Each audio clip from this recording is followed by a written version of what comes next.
کہ یہ زیارت بہت بڑی زیارت ہے، اور اس میں جو دعائیں اہل بیت نے ہمیں سکھائی ہیں وہ شاید کسی اور دعا میں موجود نہیں ہیں۔ 18 سے 17 مقامات ہیں زیارت عاشورہ کے۔ خلاصتاً جو لوگ نہیں تھے پچھلی مجالس میں، مقدمتاً عرض کر رہا ہوں کہ وہ مقامات اگر ایک بھی مقام انسان کو مل جائے، اس کی زندگی جنتی زندگی بن جائے۔ کہ مثلاً حیات محمد و آل محمد خدا سے مانگ رہے ہو، ممات محمد و آل محمد خدا سے مانگ رہے ہو کہ خدا ایسی زندگی دے، ایسا لائف اسٹائل مجھے عطا کر جیسا محمد اور آل محمد کا تھا۔ اے خدا مجھے موت بھی وہ عطا کر جو محمد و آل محمد کو تم نے عطا کی، یعنی مقام شہادت کی دعا بندہ مانگتا ہے۔ اے خدا ان یبلغنی المقام المحمود، مجھے مقام محمود تک پہنچا، ایک اتنا بڑا مقام کہ خدا تیری تعریف کرے۔ ایک مرتبہ بندہ اللہ کی ستائش اور تعریف کرتا ہے، لیکن مجھے اس مقام تک پہنچا دے کہ خدا میں لائق تعریف بنوں اور تو میری تعریف کرے۔ علماء فرماتی یہ مقام شفاعت ہے۔ وَرَزَقَنِ الْبَرَاءَ، پھر خدا سے مانگتے کیا ہو؟ مقام براءت کو اللہ سے مانگتے ہو، جو بہت بڑا مقام ہے۔ ایک براءت رسمی براءت ہے جو صدیوں سے لوگ کرتے ہوئے آتے ہیں، لیکن ایک براءت جس کا تصور اہل بیت نے تمہیں دیا کہ 100 مرتبہ کہا کہ ہمارے دشمنوں پر لعن بھیجو۔ لعن گالی کو نہیں کہتے، لعنت جب جس پر آتی ہے، اللہ نے تقریباً قرآن میں غالباً 41 ٹائم لعنت دی ہے۔ لعنت یعنی خدا اس بندے کو اپنی رحمت سے دور کر دیتا ہے۔ جس پر لعنت آتی ہے وہ رحمت خدا سے دور ہو جاتا ہے۔ گالی، سب و شتم یہ سیرہ اہل بیت نہیں ہے۔ اہل بیت کا سیرہ یہ ہے کہ تم دیکھو، صرف یہ نہیں کہ لعنت بھیجو، یہ دیکھو جس پر لعنت بھیج رہا ہے وہ بندہ قابل لعنت کیوں بنا۔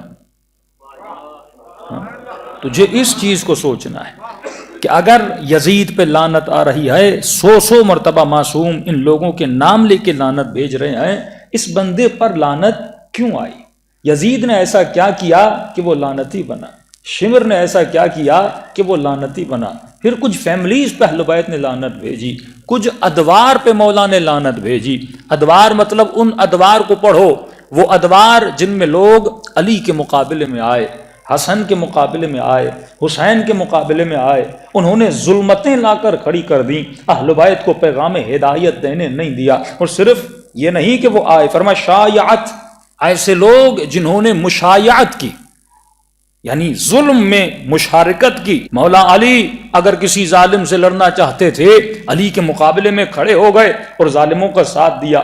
بایعت، مشارکت بھی کی، اس کے ساتھ بیعت بھی کی۔ اسرجت، کتنے ظریف نکات ہیں زیارت عاشورہ میں کہ خدا اس پر بھی لعنت کر جس نے بیعت کی اس ظالم کی جو اہل بیت کے مقابلے میں آیا۔ اے خدا اس پر بھی لعنت کر جس نے اس لشکر میں مشارکت کی جو لشکر اہل بیت کے مقابلے میں آیا۔ اسرجت، اے خدا اس پر بھی لعنت کر جس نے اس گھوڑے پر زین چڑھائی۔ کتنی باریکیاں ہیں۔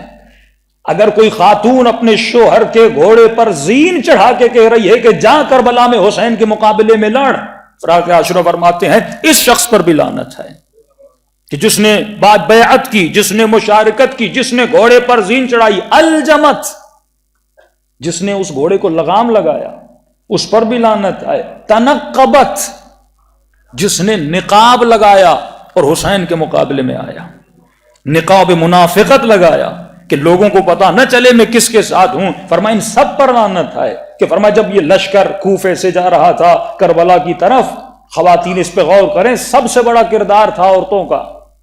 کون سا کردار؟ جب ان کے وجود میں خوف پیدا ہوا اور یہی عورتیں آئیں اپنے شوہروں کے پاس کہ اگر تم حسین کی مدد کے لیے نہیں جاؤ گے تم لوگوں کو مارا جائے گا اور تمہیں اگر قتل کر دیا گیا۔ ایک طرف جناب حبیب ابن مظاہر کی بیوی ہے، ایک طرف کوفے کی اور عورتیں ہیں، شوہروں کو مجبور کیا کہ اگر تم ابن زیاد کی مدد نہیں کرو گے ہمارے بچوں کا کیا ہوگا، اگر تم ابن زیاد کی مدد نہیں کرو گے ہمارے جان و مال کا کیا ہوگا۔ یہ عورتوں نے شوہروں کو مجبور کیا، اس قدر مجبور کیا کہ ابن زیاد کے پاس گئے اور حسین کے مقابلے میں چلے گئے۔ لیکن ایک طرف جناب حبیب ابن مظاہر کی بیوی ہے، جب خط آتا ہے تو بیوی سے امتحان لیتے ہیں کہ حبیب کس کا خط ہے، کہ حسین ابن علی کا خط ہے۔ کہ خط میں کیا لکھا ہے، کہ حسین مدد کے لیے بلا رہے ہیں۔ کہ حبیب پھر تیرا فیصلہ کیا ہے؟ حبیب نے کہا سوچ رہا ہوں جاؤں کہ نہ جاؤں۔ تو اس وقت زوجہ کہتی حبیب ایک کام کر، اپنی تلوار مجھے دے اور تو گھر کے اندر بیٹھ جا، میں حسین کے مقابلے میں جاتا ہوں۔ حبیب نے کہا اے اللہ کی بندی، کیا ہو سکتا ہے کہ حسین جو میرے بچپن کا دوست ہے مجھے بلائے نہ جاؤں؟ میں صرف تیرا امتحان لے رہا تھا۔ وہ زمانہ اتنا خطرناک زمانہ جس میں معارف کی بہت کمی تھی۔ وہاں فرماتے اب انسان یہ دیکھ کہیں ایسا تو نہیں کہ تو یزید پر، شمر پر لعنت تو بھیج رہا ہے لیکن وہ صفات تیرے وجود کے اندر بھی ہوں۔ کہیں ایسا تو نہیں کہ تم نے شمر کو پہچانا نہیں؟ 17 مرتبہ یہی شمر پیدل حج پہ گیا ہے، جنگ صفین میں جانباز علی ہے۔ یعنی تصور کرو، اگر جانباز کا مطلب یہ ہے کہ جنگ صفین کا زخمی ہے، علی کے لشکر میں اس کو زخم لگے ہیں، اور یہ تصور کرو اگر دفاع علی ابن ابی طالب میں لڑتے لڑتے اگر شمر مر جاتا۔ آج تم لوگ شہید شمر کہتے ہیں، اگر اس لشکر میں شمر مر جاتا آج دنیا شہید کے نام سے یاد کرتی، لیکن یہی شمر ہے جب کربلا میں جاتا ہے، شمر کی نہ شکل بدلتی ہے نہ جسم بدلتا ہے۔ کیا شمر کی شکل بدل گئی؟ کیا اس کا حلیہ بدل گیا تھا؟ ایک چیز بدلی تھی، شمر کا کردار بدل گیا تھا۔ یہاں امام فکر پہ لعنت بھیج رہے ہیں کہ اے بندے خدا جو تو 100 مرتبہ لعنت تو بھیج رہا ہے، لیکن ذرا یہ سوچ کہیں تیرے وجود میں وہی صفات تو نہیں جو صفات شمری تھیں۔ اس کی آسان ترین مثال یہ ہے کہ ایک بندہ یزید پر لعنت بھیجے لیکن شراب بھی پیے، یہ لعنت نہیں ہے، یہ اپنے اوپر لعنت بھیج رہا ہے۔ ایک لعنت، ایک رسمی شیعہ وہ ہے جو 1400 سال پہلے وہ لعنت بھیج رہا ہے، جو 1400 سال پہلے یزید مر گیا اس پہ لعنت بھیج رہا ہے۔ معصوم فرماتے ہیں وہ لعنت نہیں، براءت ایک سسٹم کا نام ہے۔ تجھے اتنی لعنت کو ریپیٹ کرنا ہے، یہ ریپیٹیشن تیرے وجود میں یزید کے کردار کی نفرت کو پیدا کرے، یہ تکرار تیرے وجود میں اس ادوار کی نفرت پیدا کرے کہ جو جس کردار نے شمر کو حسین کے مقابلے میں لایا، اور بندہ اتنا قسی القلب ہو جائے کہ جو حج پہ جا رہا ہے کہ ابن سعد جب لشکر کو لے کر جا رہا ہے، یا خیل اللہ چلو اے لشکر خدا، قرآن کی آیتیں پڑھ رہا ہے کہ چلو اے لشکر خدا، چلو کسی باغی کو مارنے چلو۔ فرمایا یہاں پر قرآن کی آیت معیار نہیں، حدیث معیار نہیں ہے، معیار یہ ہے کہ بندے کا کردار کیا ہے۔ اگر قرآن کی آیتیں پڑھ رہا ہے، نبی کی حدیث پڑھ رہا ہے، لیکن اس کے اندر کردار وہی یزیدیت والا کردار ہے، کیا لوگوں کے گلے قرآن کی آیتیں پڑھ کے نہیں کاٹے گئے؟ کیا اللہ اکبر کی صدائیں بلند کر کے اسلام کا نام بدنام نہیں کر دیا گیا؟ کیوں؟ فرمایا جنگ فکر ہے، جنگ کردار ہے کہ تجھے زیارت عاشورہ خالص کرنے آئی۔ جب تو زیارت عاشورہ پڑھتا ہے، حسین کی مجلس میں آتا ہے، حسین اپنے زائر کا ہاتھ لیتے ہیں اور اس باطلاق اور وہ گندا تالاب جو دنیا کا ہے جس میں گندی صفات ہے، حسین تجھے وہاں سے نکال کر کربلا کے صاف میدان میں لے کر جاتے ہیں، جو نور کا میدان ہے۔ اللہم صلی علی محمد۔ یعنی زیارت عاشورہ کا پہلا جملہ جب پڑھتا، یہ لائنیں جیسے گزرتی جائیں، تیرا وجود صاف ہونا چاہیے، تیرے وجود میں کلیننگ ہونی چاہیے۔ کس چیز سے وجود صاف ہونا چاہیے؟ ابھی ایک وائرس ہے جو تمہیں نظر بھی نہیں آتا، بار بار بندہ ہاتھوں کو اسپرے کر رہا ہے، ہاسپٹل سے اسپرے ہو رہے ہیں، گھروں کو صاف کیا جا رہا ہے، ڈیٹول سے دھویا جا رہا ہے۔ بھائی جو تجھے نظر بھی نہیں آ رہا، کتنا پریشان ہے تو؟ ہر دوسرے بندے کے چہرے پہ ماسک لگا ہوا ہے، ایسا دشمن جو نظر ہی نہیں آ رہا، پتہ نہیں ہوا میں ہے، ہاتھ میں ہے، دیوار پر ہے، زمین پر ہے، بندے کو پریشان رکھ دیا اس نے۔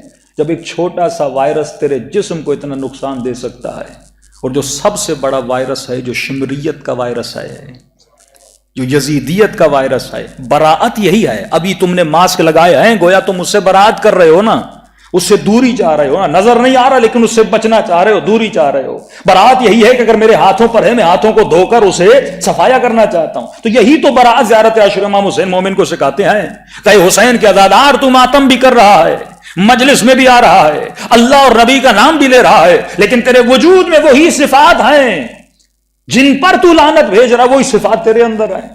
کہ میں نے کہا شمر حسود تھا, حاسد تھا.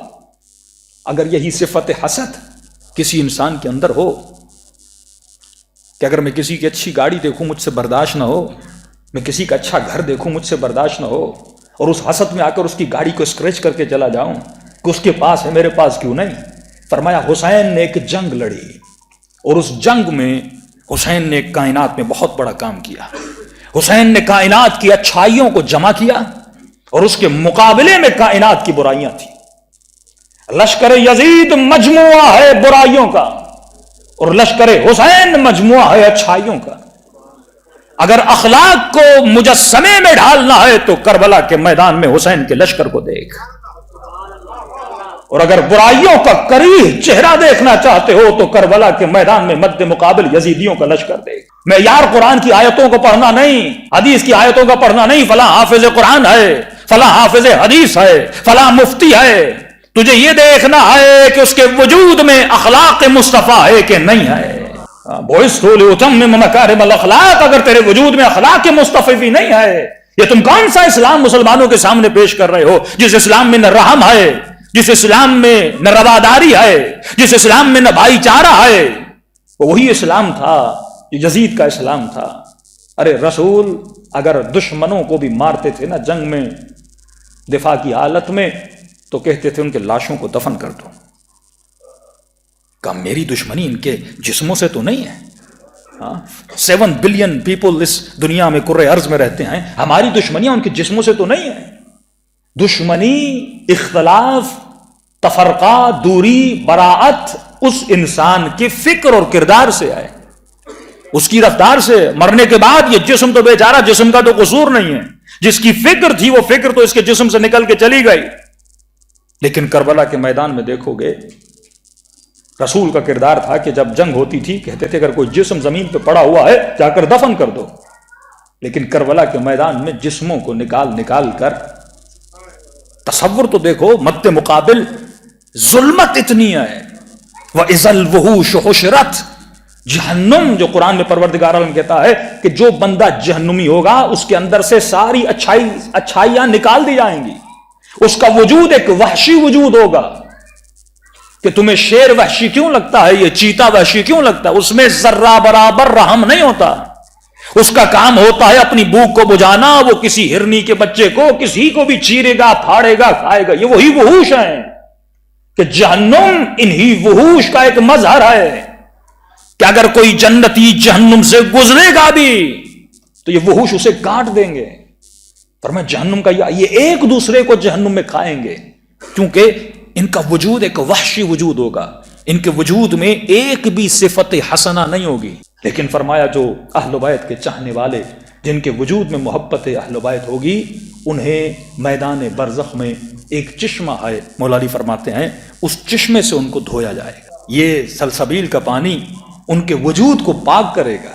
یہ پاکی وجود کیا ہے کہ کسی معصوم کی زیارت پہ جاتے ہو تو معصوم کیا فرماتے ہیں, غسل زیارت کرو. یہ اشارہ ہے کہ جب میری زیارت پہ آنا چاہتے ہو تو جسم کو پاک کرو. جو اہل بیت جسم کی کثافتوں کو پاک کرنے کا اتنا بولیں, جمعہ ہو تو غسل کرو, حالت جنابت میں ہو تو غسل کرو, میری زیارت کو آتے ہو تو غسل کرو, اللہ سے ہم نے کوئی حاجت مانگنی ہے تو غسل کرو, اگر پیاس ہے, کوئی مسئلہ ہے, صحرا میں چلے جاؤ تو غسل کرو. یہ بار بار غسل کرو غسل کرو, یعنی وہ خدا جو پانی سے تمہارے جسم کی طہارت کتنی اہمیت کو دے رہا ہے, تصور کرو اس خدا کے لیے تمہاری روح کی طہارت کتنی اہمیت کی حائل ہو.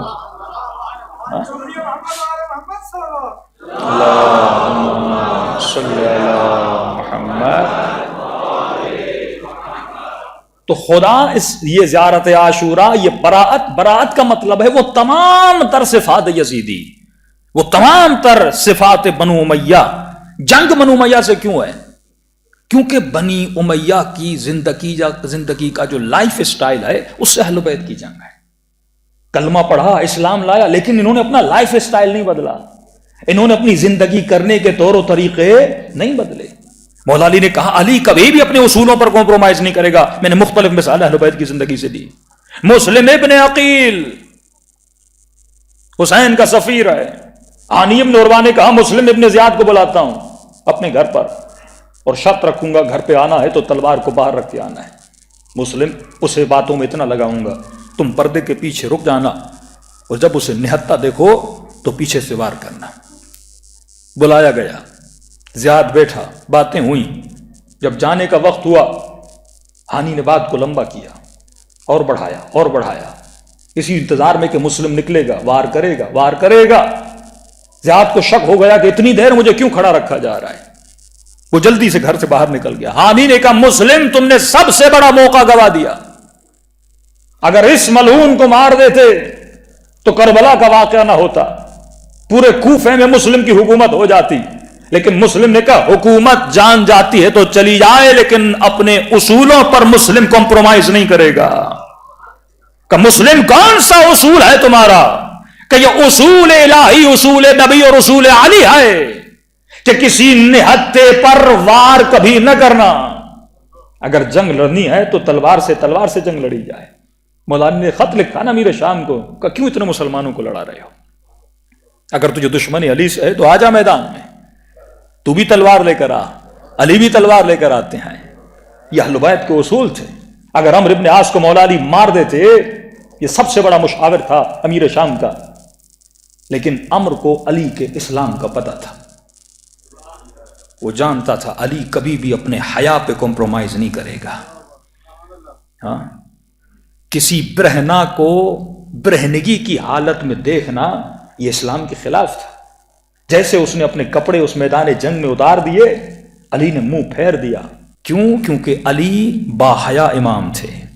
علی کا اسلام حیا کا اسلام تھا, لیکن اس کا اسلام بے حیائی کا اسلام تھا کہ اگر جان بچانے کے لیے جسم سے کپڑے بھی اتارنے ہیں اتار دو. یہی جنگ ہے جو حسین ابن علی لے کر آئے کہ دیکھو ایک طرف وہ اہل بیت رسول ہیں جو اخلاق کے اعلیٰ ترین اقدار پر فائز ہیں, اور دوسری طرف ان کے مقابلے میں آنے والوں کو دیکھو جنہوں نے اخلاق کی اقدار کو پامال کیا, اخلاق کے مصطفیٰ کو پامال کیا. اب فیصلہ تیری عقلوں پہ اللہ چھوڑ دیتا ہے کہ تجھے با اخلاق امام چاہیے یا بد اخلاق رہبر چاہیے. صلوات پڑھے محمد و آل محمد.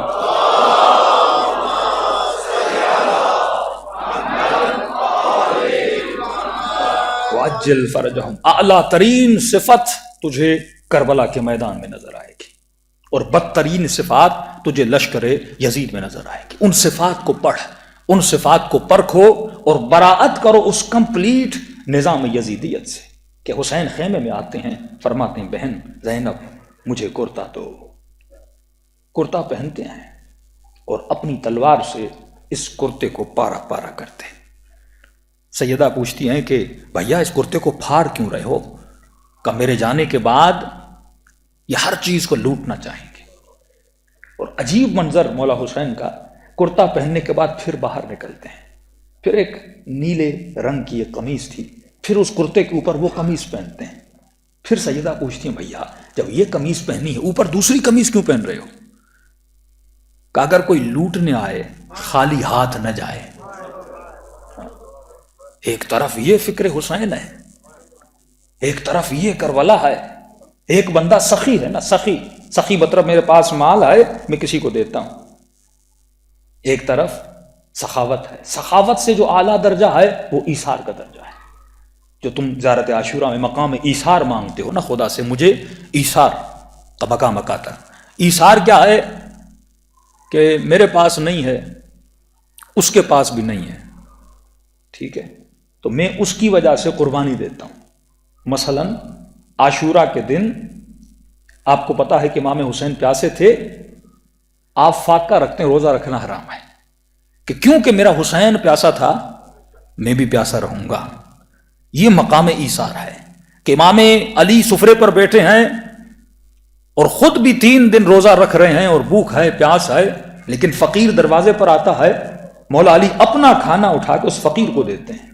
یہ مقام ایثار ہے. سخاوت تو نچلا مقام ہے نا, میرے پاس 1 لاکھ ہے میں نے 20,000 کسی کو دے دیے, لیکن ایک مرتبہ میرے پاس ہے نہیں میں کسی کو دیتا ہوں.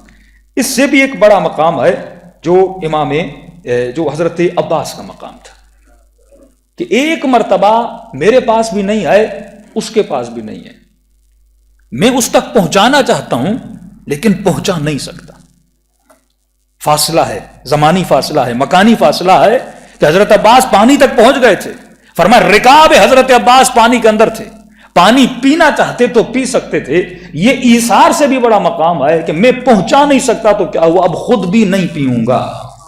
تو کربلا دیکھ رہے ہو کتنے اخلاقوں کا مقام ہے، تمام تر صفات علیاء تجھے میدان کربلا میں نظر آتی ہیں، بہن کا مقام، بھائی کا مقام، بچے کا مقام، بھتیجے کی قربانی۔ کربلا کے میدان میں جب پوچھتے ہیں اے میرے بھتیجے کیف عندک الموت، تیرے لیے موت کیسی ہے، تو فرماتے ہیں چچا احلا من العسل، شہد سے زیادہ میٹھی ہے۔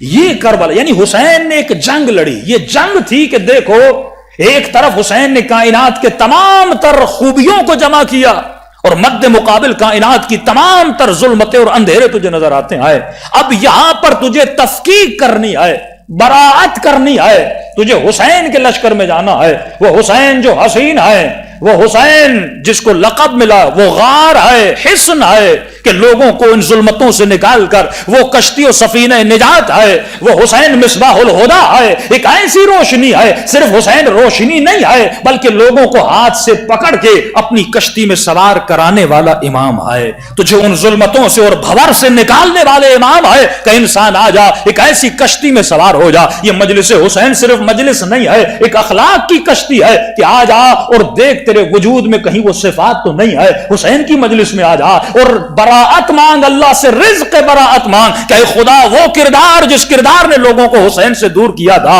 وہ کردار مجھ سے ہٹا دے اور مجھے اس نور نبی سے اور نور علی سے ملا دے۔ صلوات پڑھے محمد و آل محمد۔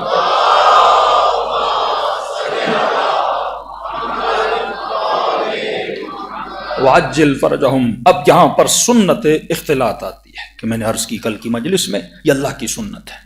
سنت اختلاط یعنی خدا لوگوں کو مخلوط کر دیتا ہے، مومن منافق کے ساتھ رہتا ہے، کافر کے ساتھ رہتا ہے، مشرک کے ساتھ رہتا ہے، جس طرح رسول خدا مکے میں مشرکوں اور کافروں کے ساتھ رہے، جس طرح علی بن ابی طالب منافقوں کے ساتھ رہے، مختلف لوگ معاشرے میں آپ کے ساتھ رہتے ہیں۔ براعت جب آپ کرتے ہو زیارت عاشورہ میں، یعنی اس اختلاط سے تجھے خود کو الگ کرنا ہے کہ میں نے سورہ بینہ کی آیتیں پڑھی کہ نبی تک سارے مسلمان آپس میں اکٹھے ہیں، قیامت آئے گی ہم بھی مانتے ہیں آپ بھی مانتے ہو، توحید آئے گی ہم بھی مانتے ہیں آپ بھی مانتے ہو، نبوت آئے گی ہم بھی مانتے ہیں آپ بھی مانتے ہو، لیکن جب علی کی ولایت آئی انفکاک ہوتا ہے، چھاٹی ہوتی ہے، لوگ جدا ہوتے ہیں۔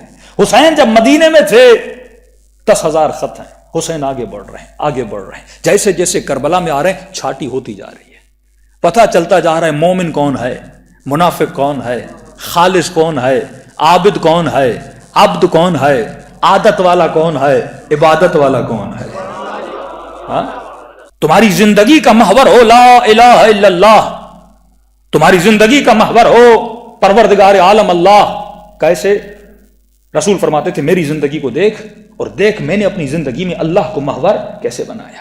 اور سب سے بڑی نجاست شرک کی نجاست ہے، کیونکہ شرک گناہ عظیم ہے اور خدا شرک کو کبھی بخشتا نہیں ہے۔ کیسے؟ کہ اگر شرک سے بچنا ہے تو اپنا قبلہ کعبے کو بناؤ، حبل کو نہ بناؤ، عزا کو نہ بناؤ۔ اس زمانے کے مسلمان کے لیے تو بڑا آسان تھا، اس نے بتوں کو پھینک دیا اور جب نماز پڑھی تو اپنا قبلہ کس کو بنایا؟ کعبے کو بنا دیا۔ لیکن آج کا مسلمان جس کا قبلہ جس کا کعبہ وہی ہے، لیکن آج کے مسلمان کا جو شرک ہے، جو آخری زمانے کا شرک ہے کہ رسول فرماتے ہیں آخری زمانے میں رات کی اندھیری رات میں کالے پتھر پر کالی چونٹی کو ڈھونڈنا تو آسان ہے لیکن شرک کو ڈھونڈنا بڑا مشکل ہوگا۔ اتنا لوگ شرک آلود زندگی میں پڑ جائیں گے، شیطان کیا کرے گا؟ نبی نے کہا کہ تمہاری زندگی کا محور توحید ہے، شیطان کہے گا کہ تمہاری زندگی کا محور تو ہے۔ کیا ہے؟ تو ہے۔ بولیے میرے ساتھ، کون ہے؟ تو اپنی زندگی کا محور ہے۔ تجھے اللہ کی عبادت نہیں کرنی، تجھے اپنی عبادت کرنی ہے، جس کو آپ کہتے ہو ہیومنسٹ۔ کیا آپ کے ملک کا وزیر اعظم بھی کہتا ہے میں ہیومنسٹ ہوں، اومنزم جس کو کہتے ہیں۔ تمہاری زندگی کا محور انسان پرستی ہے نہ کہ خدا پرستی. تمہاری زندگی کا محور آدم پرستی ہے نہ کہ خدا پرستی. جب آدم پرستی آئی تو مجھے سب کچھ چاہیے. کس کے لیے؟ اپنے لیے. اب تصور کریں، ویسٹ کا تصور ہے، کوئی خدا نہیں، کوئی قیامت نہیں، کوئی قبر نہیں. اب آپ سے سوال کروں، جس معاشرے میں یہ تصور ہو اس معاشرے میں بندہ خوبی کیوں کرے، اچھائی کیوں کرے؟ ایک طرف محور خدا ہے، میں اللہ کی خاطر چوری نہیں کرتا، لیکن مغرب میں لوگ چوری نہ کریں، وہ کس چیز کی خاطر چوری نہیں کرے گا اس معاشرے کا جوان؟ مثلا میں دیکھ رہا ہوں کہ سونا پڑا ہوا ہے فلاں بندے کے گھر میں، $2 ملین پڑے ہوئے ہیں، تو کیا میں بے وقوف ہوں رات کو اگر اس کے گھر میں جا بھی سکتا ہوں، مال کو چوری بھی کر سکتا ہوں اور چوری نہ کروں؟ کیوں نہ کروں بھائی؟ جب اس دنیا کے بعد کوئی زندگی ہے ہی نہیں اور 60-70 سال مجھے زندگی چاہیے، اور زندگی کی آسائشوں کو پانے کے لیے پیسہ بہت اہمیت رکھتا ہے. جتنا پیسہ ہوگا اتنی سہولت ہوگی، جتنا مال ہوگا اتنی آسائش ہوگی. تو اگر کسی کے گھر میں دھاوا بول کے مال کو چرا سکتا ہوں تو کیوں نہ چراؤں؟ جبکہ میری زندگی میں قیامت کا تو کوئی تصور نہیں، اللہ کا کوئی تصور نہیں، سزا کا کوئی تصور نہیں. اگر میں چوری کر سکتا ہوں اور میرے پاس توانائی بھی ہے تو چوری کیوں نہ کروں؟ کیونکہ مجھے تو اب خود کو بنانا ہے نا، میں ہیومنسٹ ہوں، مجھے اپنی ذات کو تقویت دینی اور طاقت دے، بھائی کیوں نہ چوری کروں؟ اب انگریز نے اپنے معاشرے کو کیسے بنایا؟ اس نے کہا دیکھو، ہاں چوری کرو تمہیں فائدہ ہوگا، لیکن اگر تو چوری کرے گا تو پھر چوری کرنا سب کی عادت بن جائے گی، اور جب عادت بن گئی کسی معاشرے میں چوری کرنا تو پھر سب چوری کریں گے، پھر جب سب چوری کریں گے تو پھر نقصان تو تیرا بھی ہوگا. اب تو چوری کرے گا، کل کوئی تیرا مال چوری کرے گا. تو اس لیے اچھا ہے کہ چوری نہ کرو. اب دیکھو نا، شیطان ایک سوسائٹی بنا رہا ہے، ہیومنسٹ سوسائٹی بنا رہا ہے، جو سوسائٹی جس میں صرف میں، میرا گھر، میرا بچہ، میرے بچے کی ایجوکیشن، میرا بنگلہ، الذی جمع مالہ وعددہ، میرا گھر، ایک گھر، پھر 2 گھر، پھر 3 گھر، پھر 4 گھر. یہ تصور جو تصور اشرافی گری تھا، یہ تصور حسین کا نہیں تھا. اب دونوں تصور تمہیں بتاؤں گا. ایک یہی تصور شرک ہے کہ میں نے اپنی زندگی میں محور خدا کو نہیں بنایا. جب محور خدا تھا تو رسول کی زندگی کو دیکھو. اگر مجھے کوئی کام کرنا تھا تو رسول کہتے تھے انشاءاللہ. اگر کوئی اچھی چیز دیکھتے تھے تو کہتے تھے ماشاءاللہ. اگر کوئی حسین چیز دیکھتے تھے تو کہتے تھے سبحان اللہ. اگر غصہ آتا تھا تو کہتے تھے لا الہ الا اللہ. اگر کوئی سی چیز پہ تعجب ہوتا تھا تو کہتے تھے اللہ اکبر. اب دیکھ رہے ہو زندگی میں محور سارا کیا ہے؟ اللہ ہے. یا ماشاء اللہ، یا انشاءاللہ، یا اللہ اکبر، یا لا الہ الا اللہ. محور پروردگار عالم ہے. لیکن ایک طرف شیطان نے ایک ترکیب بنائی، شیطان نے ایک لائف اسٹائل بنایا جس لائف اسٹائل کا نام ہیمنسٹ رکھا گیا. اور ہیمنسٹ کا معیار یہ تھا تجھے جو کچھ جمع کرنا ہے اپنے لیے جمع کرنا ہے، اللہ تو محور ہے ہی نہیں. اب اس معاشرے میں چوری ہونی تھی، لیکن انہوں نے کہا نہیں، اگر چوری کرو گے تو سارے چوری کریں گے، پھر تیرا مال خطرے میں ہوگا. تو اس نے کہا اچھا، اگر میرا گھر ایک ایسی جگہ پر ہے جہاں کوئی پہنچ نہیں سکتا، میرے گھر کی دیواریں 20 میٹر لمبی ہیں، میرے گھر کے دروازے پر 40 باڈی گارڈ کھڑے ہیں، اب میں چوری کر سکتا ہوں. کہاں کرو؟ جس کی لاٹھی بس کی بھینس. اگر میرے پاس پاور ہے تو لوٹ غریب کو. غریب کی رسائی کا سوئس بینک تک ہے؟ کیا غریب اس سیاستدان کو پکڑے گا؟ کیا غریب اس جنرل کرنل کو پکڑے گا؟ کیا غریب کسی کو پکڑے گا؟ نہیں پکڑ سکتا، کیونکہ آپ کے پاس پاور نہیں ہے. تو کہا اگر پاور ہے تو لوٹنا شروع کر دو. کہا اچھا جنگ کروں؟ کہا نہیں جنگ نہیں کرو. جنگ کیوں نہیں؟ اگر جنگ کرو گے تو پھر عادت بن جائے گی، ہر ملک لڑے گا. جب یہ لڑیں گے نا تو پھر ہمیں ہی نقصان ہوگا. اس نے کہا اچھا ایک بات کرو، اگر میرے پاس ایٹم بم ہے، اگر میرے پاس میزائل ہیں، اگر میرے پاس ڈرون ہیں، اگر میرے پاس بحری بڑے بڑے جہاز ہیں تو میں جنگ کر سکتا ہوں. کہاں کرو؟ کیونکہ تیرے پاس پاور ہے. لوٹو افغانستان کو، لوٹو عراق کو، کیونکہ تیرا کوئی بگاڑ نہیں سکتا. یہ وہ نظام تھا جس کی طرف شیطان تجھے لانا چاہتا تھا. یہ وہ ہیمنسٹ کا نظام تھا کہ خود کو بناؤ، اپنا گھر بناؤ، اپنی دنیا بناؤ، اپنے بچوں کو ایجوکیشن دو.